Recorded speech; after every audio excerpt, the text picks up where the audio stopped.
Voltaire said, "No snowflake in an avalanche feels responsible." In 1987, I flew into London just after a major tornado tore through London. The next day, I went to see the artist Lucian Freud, and I commiserated with the destruction that occurred in his city.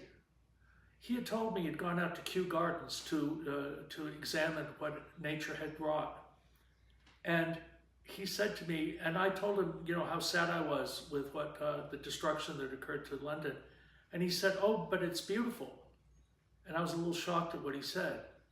But he said, "No, don't get me wrong." He said, "I'm really sorry for the destruction, but what nature wrought was so unbelievable to see." And so it is with avalanches. An avalanche, they very often start naturally, but sometimes they're man-made. And they are beautiful and they are deadly.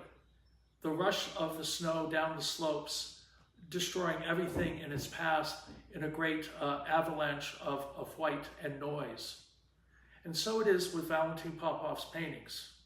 Unlike his paintings of the ocean, which are horizontal and much more meditative in their waves, his avalanche paintings are all about speed and power in a vertical rush across the canvas.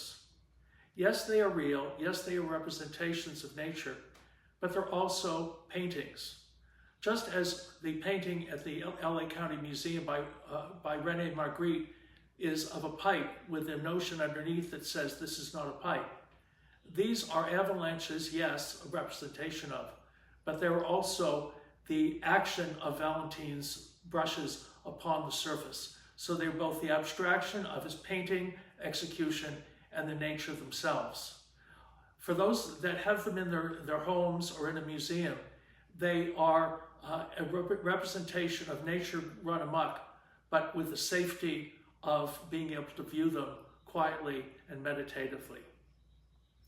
It's no coincidence, I think, that Valentin started the series of paintings of avalanches during the pandemic, when people were inside in a very, very dangerous period in our society. And the sense of the danger of nature in these paintings is very much a kind of equivalent to the danger we felt during the pandemic. They are a new and exciting element of Valentin's creativity.